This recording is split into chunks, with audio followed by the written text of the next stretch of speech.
on air, and then we will be performing it. You don't know that part, but we have costumes.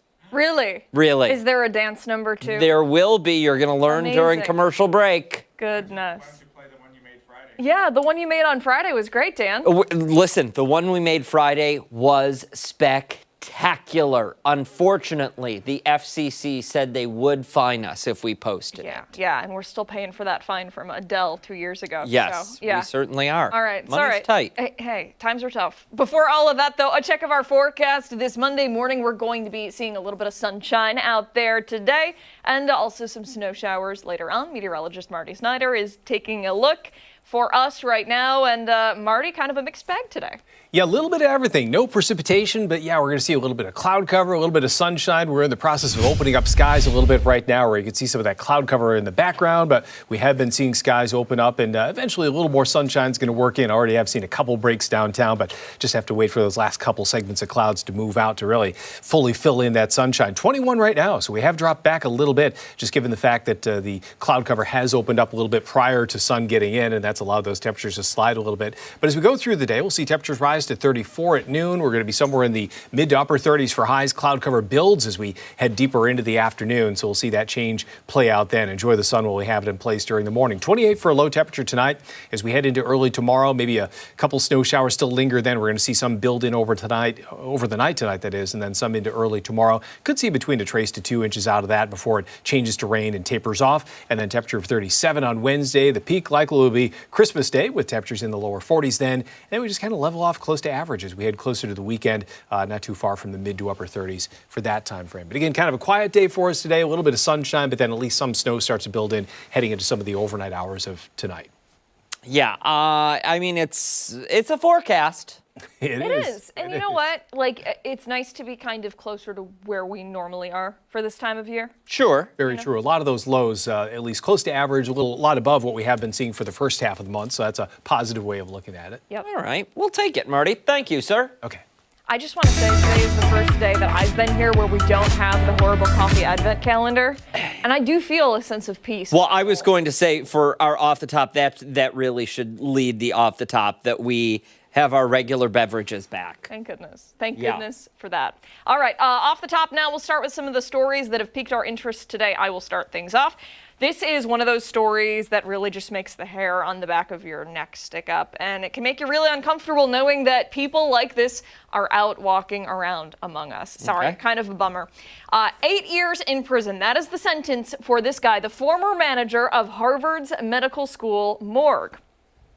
This guy, Cedric Lodge, was responsible for keeping donated bodies safe and held this role for years and years. It's not uncommon to have people donate their bodies for science, especially if they have some kind of rare medical condition. I know 2 people who have done it. This man, though, according to prosecutors, treated those human remains like collectibles. He has been named at the center of this horrifying body part trafficking scheme. Now, several others have also been arrested and charged, and they've pleaded guilty to being part of this scheme.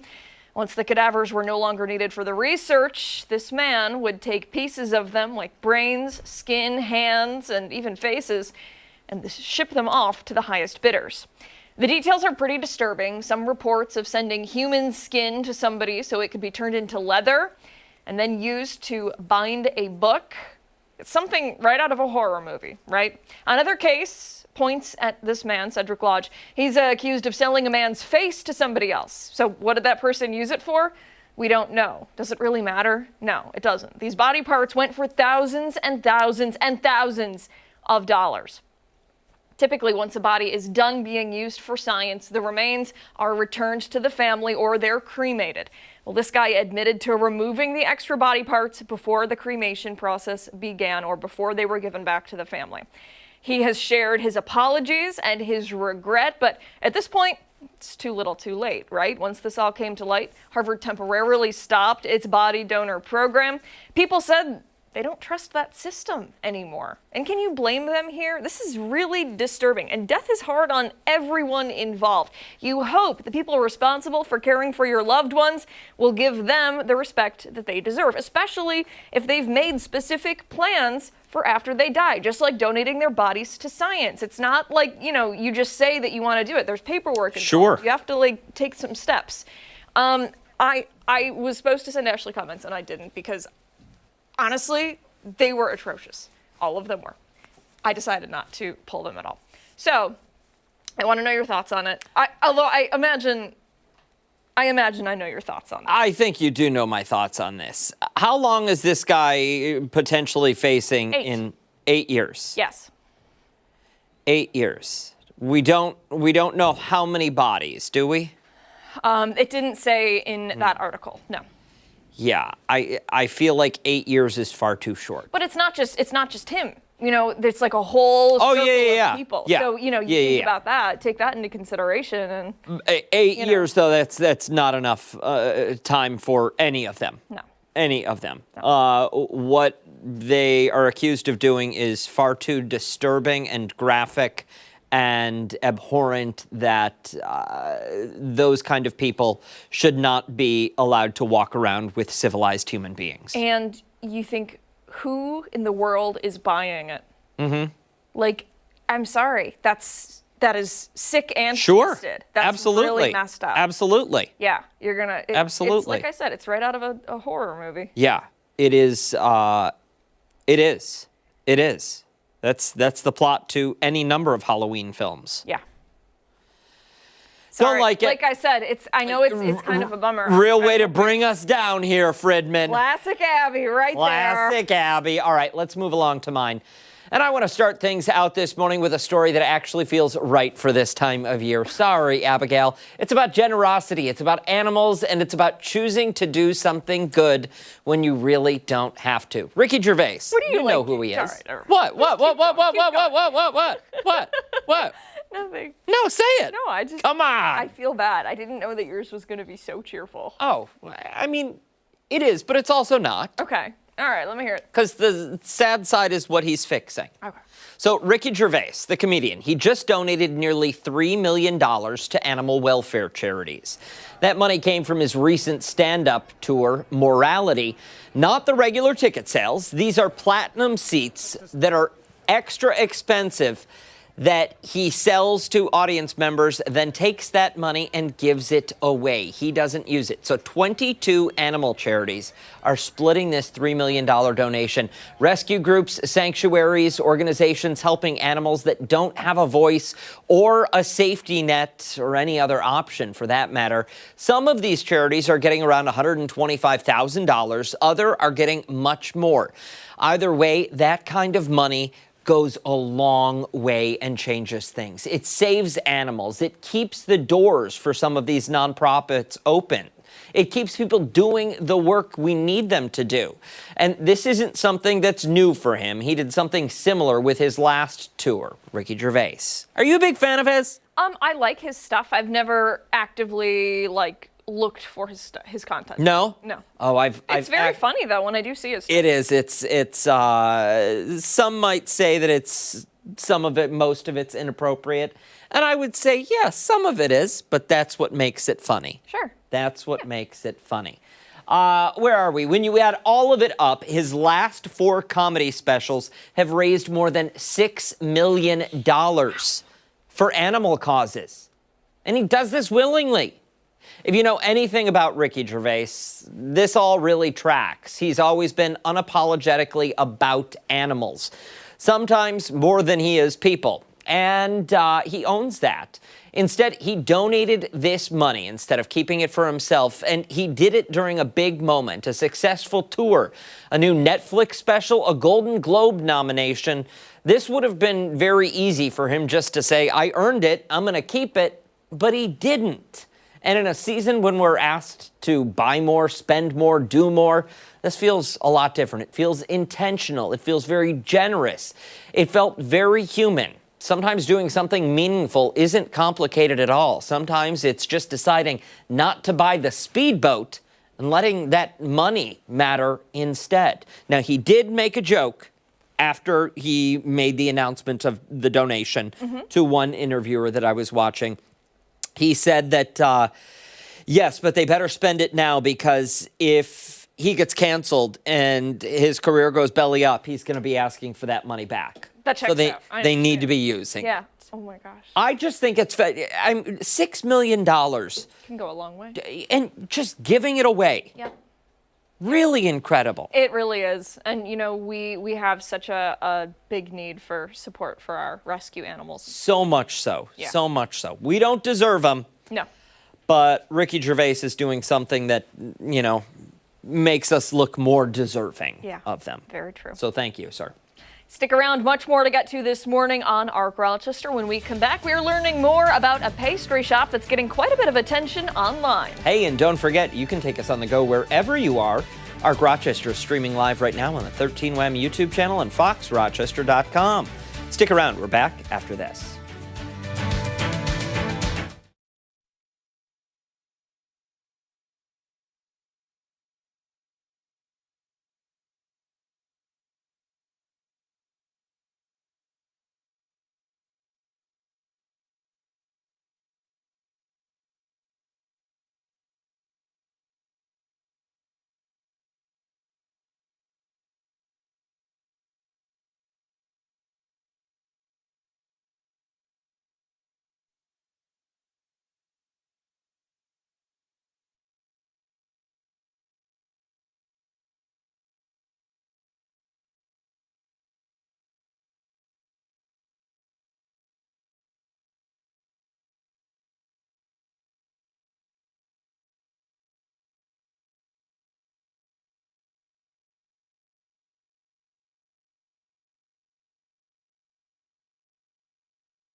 .15 this Monday. It's time for another My ROC story. And this morning we're taking a special trip to Special Occasions Sweets by Tanya in Rochester. The pastry shop opened last year, and it is a huge hit already, thanks to social media. Stephanie Joseph has more. I have my favorite macarons. It's a new bakery on Meg Street you've probably seen all over your feed. Special Occasion Sweets by Tanya has a wide selection of desserts from croissants and macarons to these now viral fruit pastries.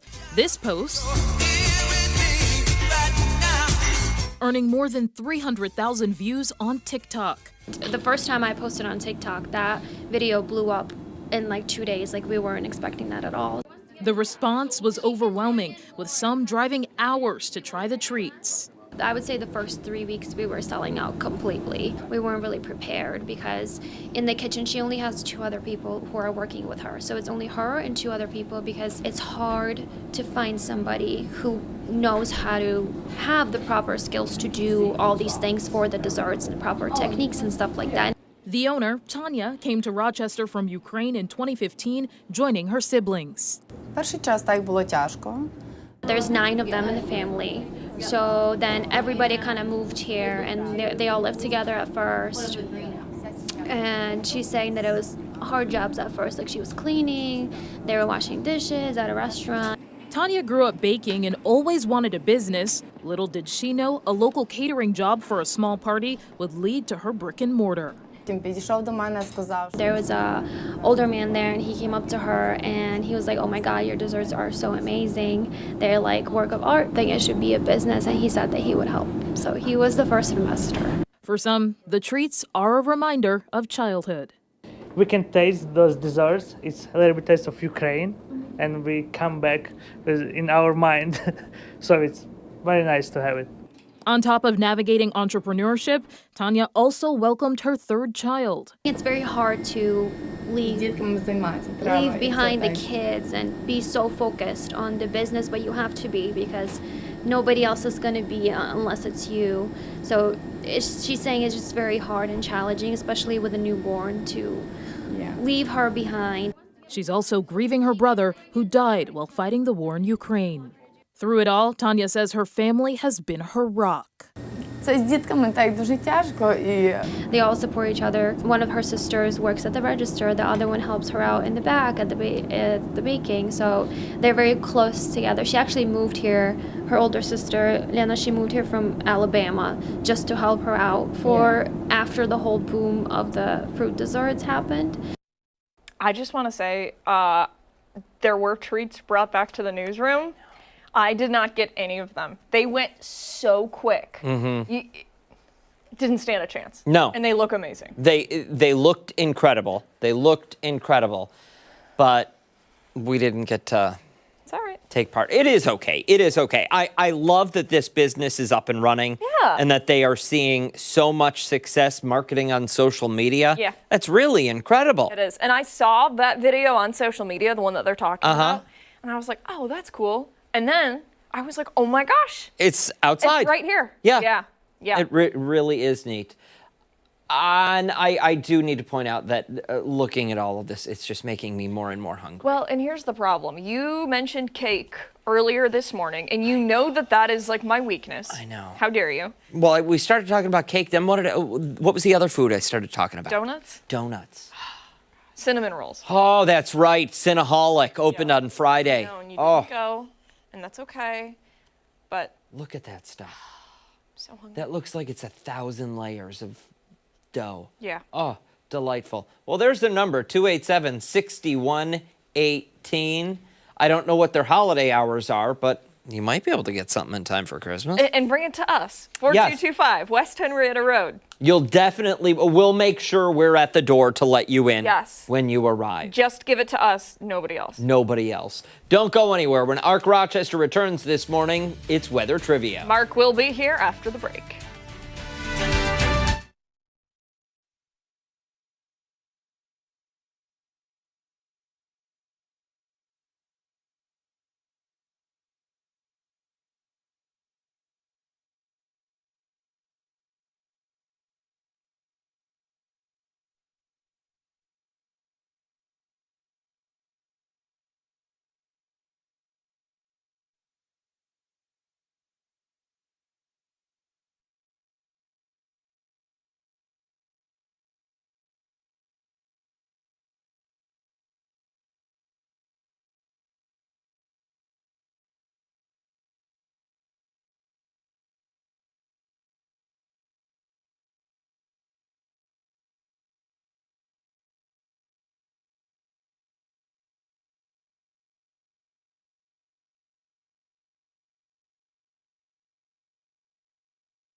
isn't it? These conversations. We're talking about Titanic. What a film. What a film. Ends the same every time. It does. It does. Very sad. Yes. Let's talk about the forecast. Marky Mark, sunshine today. We also have Yeah. weather trivia to do. Yeah, and weather trivia, this doesn't end the same every time, okay? This is all about Christmas this week, okay? Oh, So nice. Okay. just like we did at Halloween, we'll do this for Christmas as well. So this is Christmas weather trivia week. Okay. For Rochester, and we'll start with the snow, probably the more interesting part for everybody. And what's the all-time greatest snowfall on Christmas for Rochester? Was it 8.7 inches in 2008, 12.1 inches in 1965, 18 inches in 1978, or 21.2 inches in 1923? Listen, I'm going to go with, I don't know that I like it as an answer, but I feel like in 1923, someone just said, yeah, well, we got 21 inches or something, and they just wrote that down. You know what? We had, there was a promotion, and this was years ago. One of the local jewelers had a promotion where if we get a foot of snow, it was either Christmas Eve or Christmas Day, that everyone that purchased jewelry would get that piece of jewelry for free. We got 11.9 inches at the airport. Are you kidding? 11.9. Oh, my God. Wow. Yeah. Can you imagine that? What year was that, Mark? I want to say that was late 2008, 9, somewhere in there, maybe. I'll have to look it up. But Was that like the most amount of snow we've ever had on a Christmas? we had I don't think that was one of the choices, though. You almost got me. You almost. Do you people see how easy it is? He was this close. It makes me sad because like you are so genuine. And, like I can see the wheels turning in your head as you're like. And then yeah, you can hear the record scratch. Yeah. Yeah. Right? Part of me hopes you'll actually give the answer, and then the other part of me is like, I hope he figures it Well, out. we'll have the answer either way at 9 o'clock. Okay? This is true. And a couple of cuties on the muddy paws too. For us to see. I thought, where is he going? when he Speaking said of a couple of cuties? Speaking of snow on Christmas, what's the chance that we get a white Christmas? About 56% of the time, and that's defined as an inch or more on Christmas Day. We are going to see some snow tonight. For many areas, it'll be about a trace to an inch or two.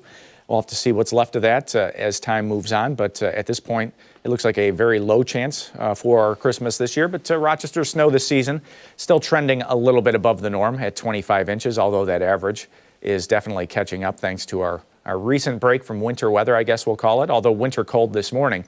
21 degrees, no weather issues, and no wind, right? The wind from the weekend. Yeah. It just takes the fun right out of it, doesn't it? Yes. There was a little bit of snow off to the east. That's continuing to move off to the east and fade as it drifts away. Our story today is just large high pressure. That's always a nice thing to see on a Monday. Back to the west, there's a little area of snow there, and we can track that. That's actually out ahead of slightly warmer air that's going to be moving our way. So there's that snow coming in tonight, late evening and overnight. Not going to be a huge deal. You see a little green mixing in there too. Could be a couple of light rain showers towards the end of that snow. But even at 8 o'clock tomorrow morning, some of that snow is still around. So just be aware of that for tomorrow morning's commute in. Doesn't look like a bruiser here, but certainly something that could slow you down just a little bit on your way around town for tomorrow morning. The evening commute tomorrow is in pretty good shape in terms of the amounts. You know, sometimes the elevations help out a little bit. They stay a little colder. So watch Arcade, watch south of Warsaw into Wyoming County. You know, could they get 2 or 3 inches there? It's possible. And some of the hills south of Rochester, down towards Bristol, Naples, those areas. But again, for most of us, this is just going to be a trace to an inch. So I guess seasonable is one word for today. It's always nice to start the day with a little sunshine. Clouds on the increase towards the afternoon, evening, and overnight. There's some of that light snow tonight, traced to 2 inches, light southwest breeze, temps in the upper 20s, so that snow's definitely going to stick for us as we move through time. And the 7-day forecast, there's that snow to maybe a possible mix there for Tuesday, temps in the upper 30s. So unfortunately, with the big guy waving there on Thursday, it looks like a lot of that snow is probably going to melt. Friday, there's a chance for another mix, but you know, I guess nothing out of bounds for this time of the year. You look at that forecast, it's kind of what you expect to see this time of the year. Yeah. Not like the first 2.5 weeks of this month, which were top 10 coldest on record for Rochester. It was a chilly start. Quickly, before because Ashley said we got to go to break. Yeah. We're talking about snow as we approach the Christmas holiday. What is like the most amount of snow we ever had on a Christmas? Boy, Dan, I know the answer to that, and I would like to give it to you right now. I couldn't even look at him when I was talking. No. Thank you, McLean. Yes. All right, much more to get to this morning on ROC Rochester. Stick around. We're back on the other side of the break.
On this Monday morning. Thank you for sticking with us on ROC Rochester. The Rochester International Jazz Festival is already giving us something to look forward to during the warmer months. Summer of 2026, Grammy-winning trumpeter Chris Botti is returning to headline a very special night at Kodak Hall, marking his 6th appearance at the festival. Yeah, I had the chance to Zoom with him last week to talk about his big return to the Flower City and what he's been up to since fans saw him last in 2022.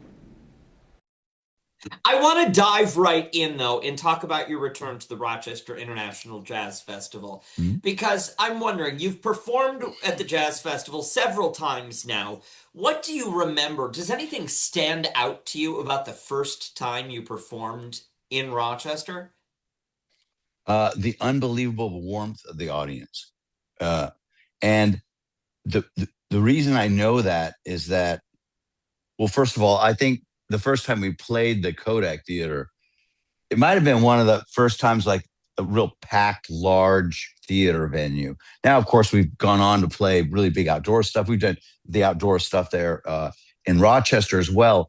But what struck me, not only that being one of the first times where there's this packed, enthusiastic audience, but now when I go back a bit, this will be time number 6 or 5 or 6 playing the Rochester Jazz Festival. But now when we go back, if I'm playing a big venue and I'm there for a couple of days, I'll go see, I've gone and seen Katie Lang there play on my day off. But more than that, I go see the up and coming, this real small venues that they had there. And you see the up and coming venues and you see the equal enthusiasm that they have.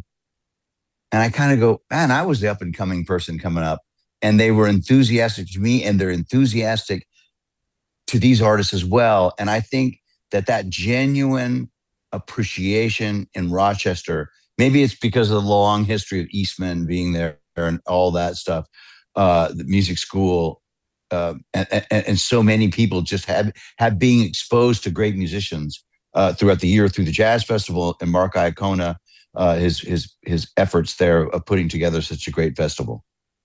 Does that enthusiasm that some of the younger performers have, or maybe the first time they performed at the Jazz Festival in Rochester, does that excitement that they have rub off on you at all, or do you try and steal some of that and say, I've got to tap back into the way I felt the first time performing at this? Well, I mean, the last time we played there, we played the big outdoor. I mean, it was a lot of people there. It was outdoors. Mhm.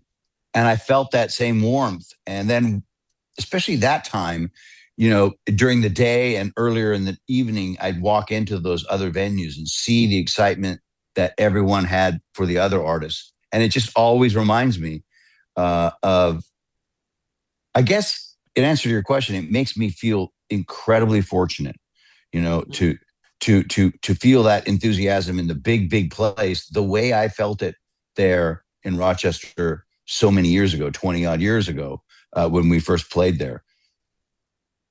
I bet. Yeah. Go ahead. I apologize. No, I just think it's a very unique music crowd there, and I felt it and I see it in their appreciation for the other artists, and it's really special. Well, it is a unique crowd, and I'm wondering if the crowd plays any role in the sound that you perform.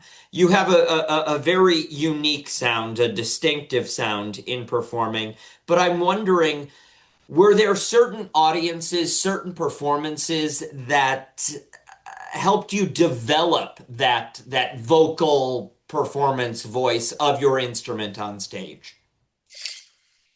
I think that is done, week by week, year by year. We've toured pretty much nonstop now. I've been on the road pretty much 25, 30 years. And you feel like, we're still trying to hone that craft, like right now we're in the middle of a 56 shows and 28 nights here at the Blue Note in New York City. And we have different special guests floating in and out, for the whole month. And I think you're always trying to figure out how to tug the audience and pull them in the way that you want them to. Stagecraft is something that's not learned, and then you go like, I got it. Like it's a daily process of how to showcase the band, how to interact with the audience, how to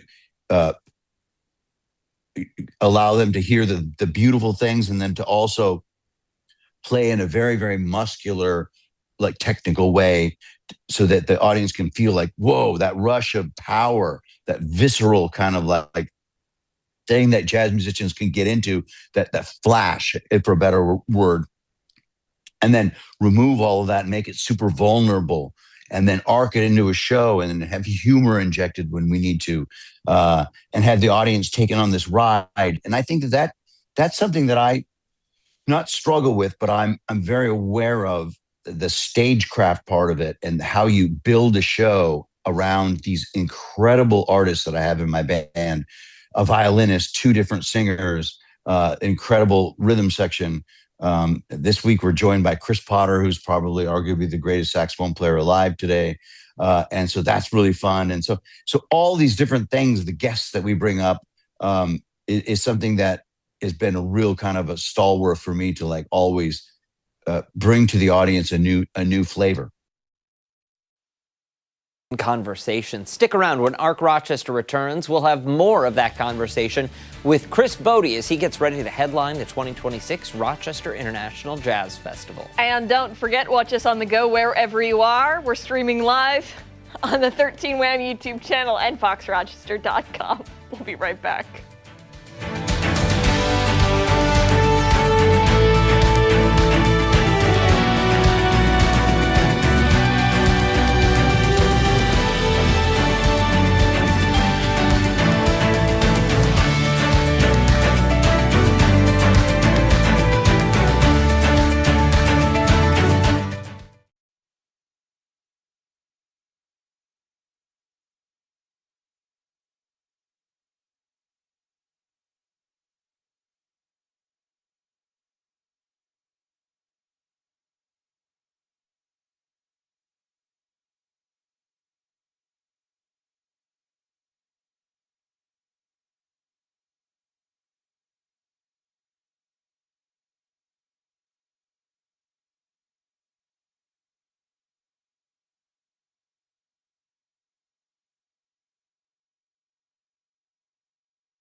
8:39 this morning. We are now looking ahead with more of my conversation with Grammy winner Chris Botti, who's returning to the Rochester International Jazz Festival as a headliner in 2026. Have a listen.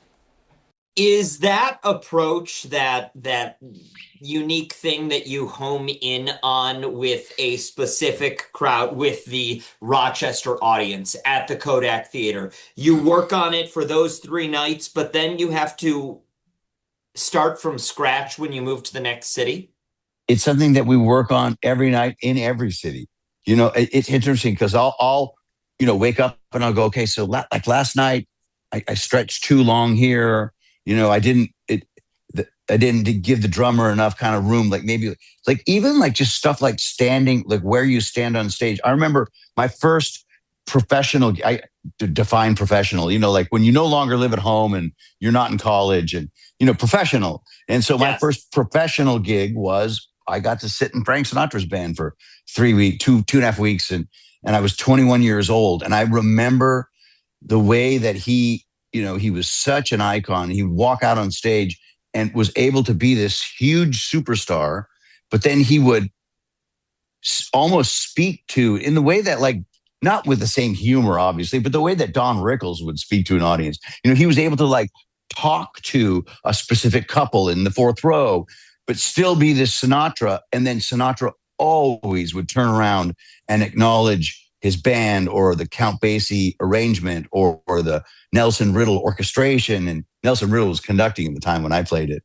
So it was pretty cool. And then he would always acknowledge the drummer or so it was this trifecta of talent, this rock star stuff, this intimate stuff, and then always interacting with the band. And I always try to, whether we're playing a huge place or a big theater like the Kodak, to try to like bring this big sound and then make it intimate when we need to, and then always acknowledge the artistry and the level of musicianship on the stage.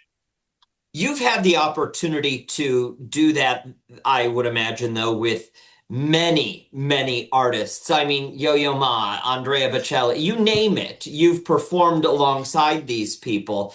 Do you find yourself picking up on things from all artists? Oh, 100%.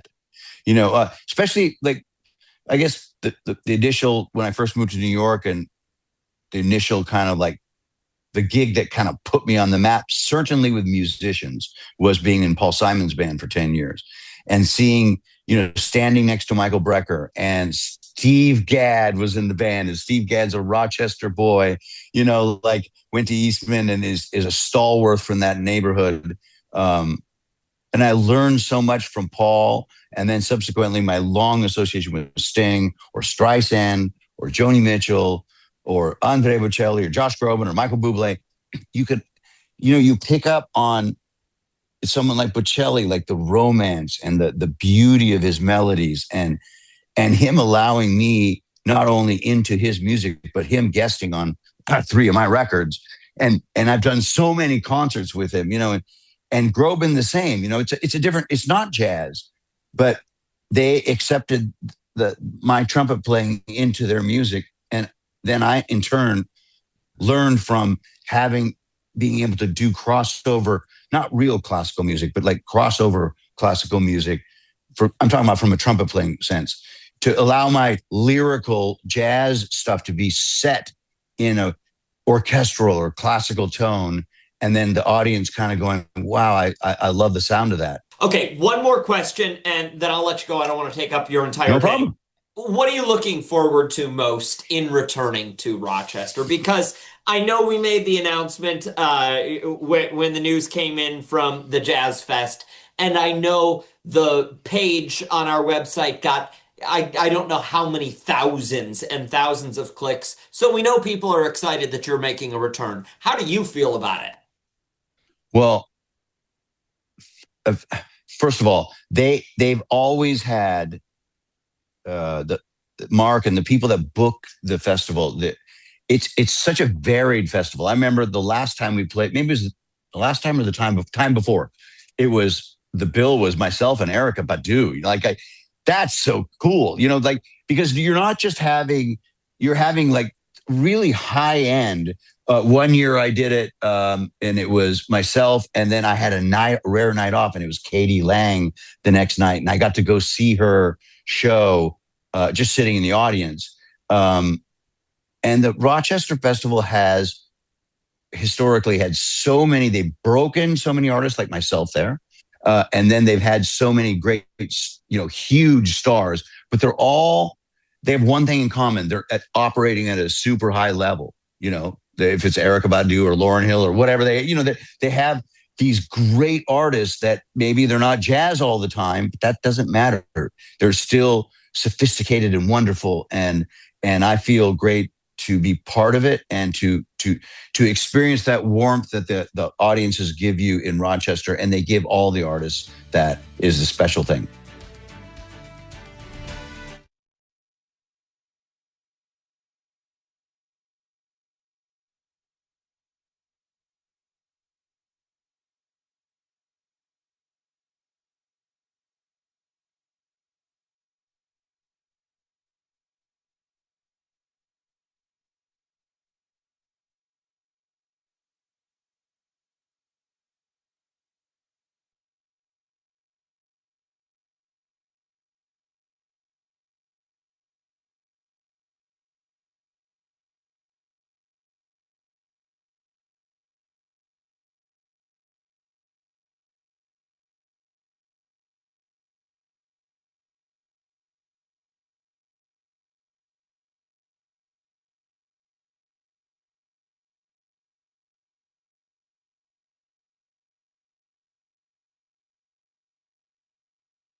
It's another victory Monday for Bills fans. I feel like we need to keep that going, right? I don't know about that. Okay. The team narrowly avoiding disaster in Cleveland yesterday, beating the Browns 23-20. Yeah, they won, but it wasn't exactly pretty. For more on the game and some of the big takeaways, we're joined now by our very own Jenna Cottrell from the Buffalo Plus. Jenna. I wasn't prepared for the dancing. I just wasn't. Listen, it's been nothing but shenanigans around here. Wait until you hear the Christmas song. Yeah. Oh goodness. Okay. All right. Let's talk this Bills game. Yeah, I was gonna say. Yeah. I know I'm here for a reason. For a reason. Yeah. So that was ugly. There were definitely some bad moments. Bad moments. But Abby, they got to win. Yeah. That was the most important. Come on now. We've been saying it everywhere. We're playing these garbage. Yeah. I'm sorry. It's true. But you look at them. You look at the Browns and you're like, oh, wow, their record, not great. This should be easy. Piece of cake. Yeah. Going into Sunday, the Browns were 3-11. I totally get it. They had 3 wins, and it was a 3-point game. This Bills team, I think that they are great at, playing well when they need to play well, but there are absolutely moments and lapses where we've talked about so much, where the offense goes quiet, the defense forgets how to tackle, they're giving up 3rd and long. It does not look good. Now, a bright spot of yesterday right there, James Cook was electric in this game, and the Bills started out hot in this one. It wasn't like they took the first half off, but I think for this team, it's one of those situations where at the end of the half, when Josh Allen took that bad, awful, weird sack, injuring his foot. He got x-rays at the half. Those came back negative. He obviously came back for the second half, but it felt like after that, the offense never really found its footing. Now, Josh missed on a couple of throws, but he also had a couple of drops by guys. Brandon Cooks had a bad drop on fourth down in the end zone. Dawson Knox dropped the ball as well. But I give credit to that guy right there, Greg Rousseau, number 50. He had his best game by far as a Bill. 2.5 sacks, 2 tackles for a loss, and 7